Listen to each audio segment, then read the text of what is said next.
Assalamualaikum warahmatullahi wabarakatuh. Kami dari kelompok 9 yaitu ingin membahas tentang inovasi hijau.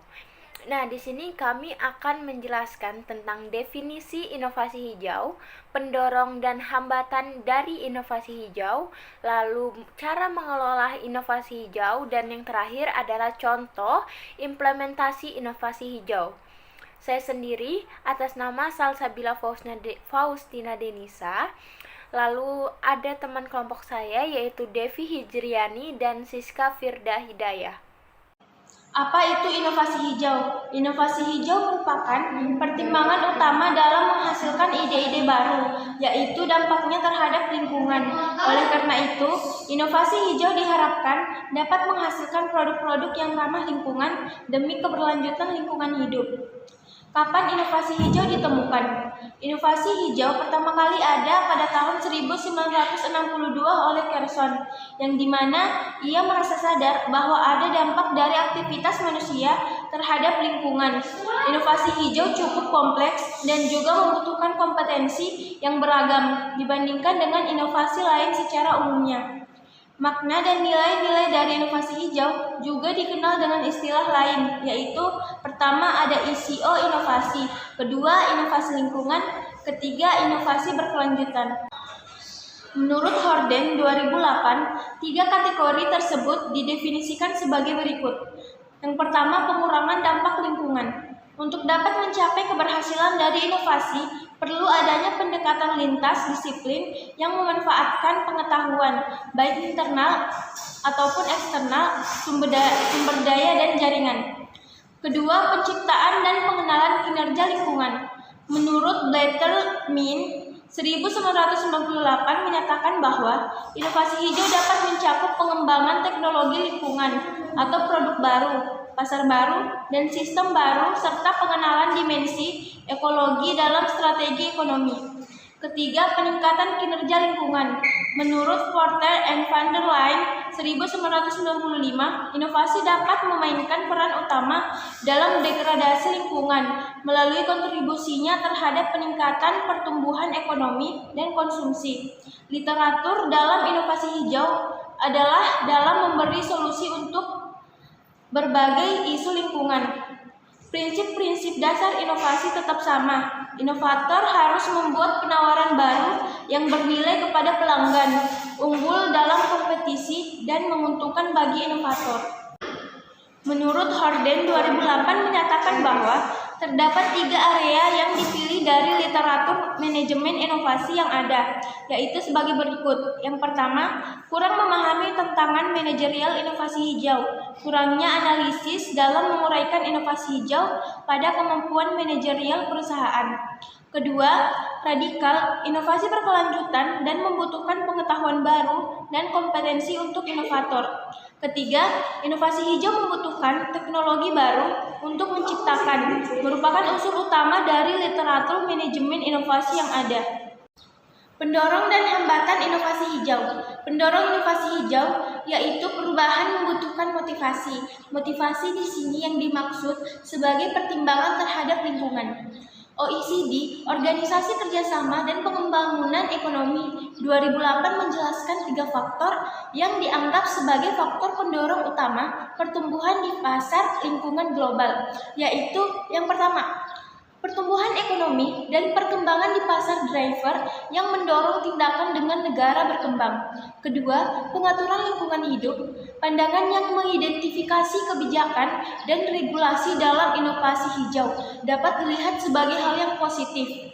Lembaga inovasi hijau dianggap prasyarat untuk membangun dan mengikuti tren pasar, itu menurut Freeman 1992. Ketiga, perusahaan multinasional menuntut peralatan dan jasa untuk mematuhi undang-undang lingkungan dan untuk mempertahankan reputasi yang baik, mengidentifikasi regulasi dalam permintaan pasar, mendorong inovasi hijau, yaitu teknologi push and pull. Yang kedua ada hambatan dari inovasi hijau, yaitu pemahaman tentang pentingnya inovasi hijau, kurangnya keberlanjutan tren, potensi pasar, dan peluang terutama dengan pengembangan strategis bisnis. Inovasi hijau adalah target bergerak, artinya inovasi akan selalu berkembang sebagai hasil kreasi dan ide dari pemikiran manusia. Begitu pula dengan standar, target, dan persaingan antar organisasi akan terus berkembang pula. Agar inovasi hijau berhasil, Kible 2005 menguraikan bahwa perusahaan perlu mengembangkan cara-cara berpikir baru yang kreatif dan keberlanjutan dalam pengambilan keputusan dan proses inovasi yang strategis. Keberhasilan inovasi hijau memberikan tantangan yang cukup besar, sehingga perusahaan berusaha melakukan proses transisi, mengintegrasikan pertimbangan lingkungan ke dalam inti dari strategi bisnis. Inovasi hijau berkaitan dengan faktor-faktor organisasi yang meliputi manajemen, hubungan internal dan eksternal, proses pembangunan, pengetahuan, kemampuan, sumber daya, dan motivasi. Inovasi hijau biasanya membutuhkan interaksi dan koordinasi antar bagian dalam organisasi. Selanjutnya ada Amerika Serikat Environmental Protection Agency menemukan lebih lanjut bahwa inovasi mungkin meningkatkan bila staf internal memahami pekerjaan masing-masing untuk peduli dengan pemecahan masalah lingkungan. Kapasitas inovasi dari suatu organisasi ditentukan oleh kepadatan dan tingkat interaksi melalui interorganisasi. Kemampuan organisasi hijau memasukkan pertimbangan lingkungan ke dalam sebuah organisasi tidak memerlukan perubahan yang signifikan. Meskipun organisasi merasa sulit untuk mengumpulkan informasi dan tidak memiliki alat untuk menangkap informasi yang relevan. Inovasi hijau menyimpulkan perspektif jangka panjang yang umumnya memerlukan strategi proaktif untuk memenuhi gerakan ini dengan sukses. Kemudian, perusahaan mengembangkan kemampuan organisasi hijau setelah mengadopsi strategi lingkungan proaktif. Strategi merupakan hal penting untuk memastikan bahwa pertimbangan lingkungan terus diintegrasikan ke dalam proses organisasi dan bisnis, sehingga dapat membantu organisasi mengembangkan lebih cerdas kemampuan inovasi hijaunya agar lebih fleksibel. Selanjutnya ada mengelola informasi hijau. Mengintegrasikan kinerja lingkungan ke dalam praktik inovasi memerlukan perubahan radikal. Untuk mencapai tingkat radikal, diperlukan transformasi pada setiap tingkat organisasi.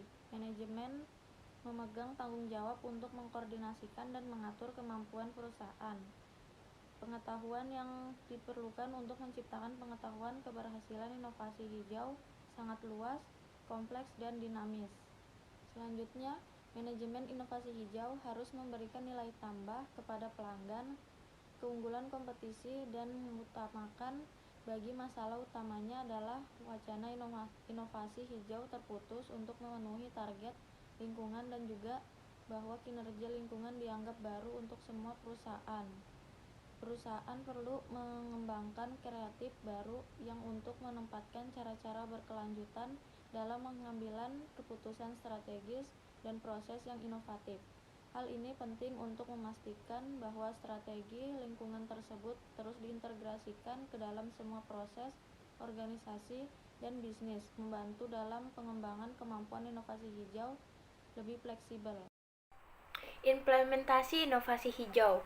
Yang pertama ada pilih plat yang hemat energi dan mengurangi emisi karbon yang bertujuan untuk meningkatkan kualitas hidup masyarakat melalui inovasi yang bermakna, termasuk solusi di bidang pencahayaan. Philips Lighting memungkinkan penghematan biaya dan peningkatan kelangsungan hidup dengan menggunakan pencahayaan LED teknologi mutakhir yang hemat energi dan mengurangi emisi karbon. Kemudian, Philips Industry Lighting Solution menawarkan para produsen cara yang mudah untuk menghemat biaya. Pencahayaan yang efisien dapat mengurangi biaya operasional sampai dengan 53%. Secara global, pencahayaan mengkonsumsi lebih dari 15% total konsumsi energi.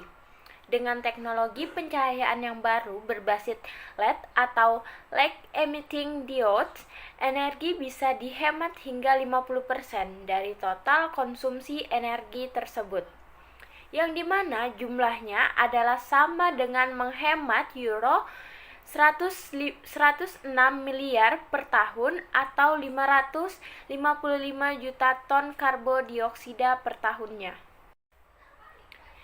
Philips menciptakan pencahayaan yang memberikan nilai lebih, yaitu menambah keindahan, meningkatkan keamanan, serta memberikan visibilitas yang lebih baik, yang dimana kesemua hal tersebut dilakukan dengan mengurangi tingkat panas, daya listrik, dan dampak terhadap lingkungan. Kemudian, LED jembatan Suramadu adalah contoh yang sangat bagus bagaimana pencahayaan LED dari Philips ini telah membantu mentransformasikan bangunan bersejarah menjadi suatu objek yang mengagumkan serta aman, dan juga mampu menanamkan perasaan bangga terhadap penduduk Surabaya dan wilayah sekitarnya.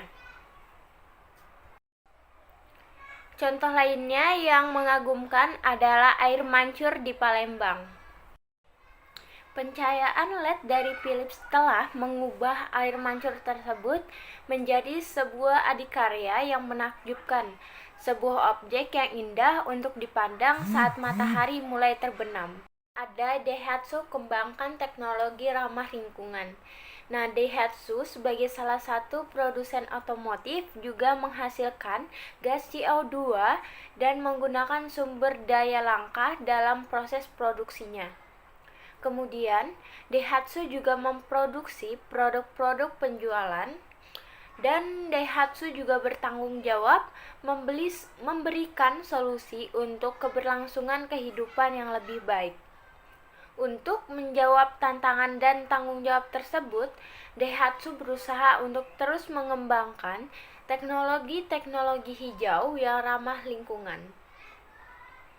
Lalu, Daihatsu juga memberikan inovasi untuk terus mengurangi berat dan ukuran dari kendaraan yang mereka buat atau yang mereka produksi.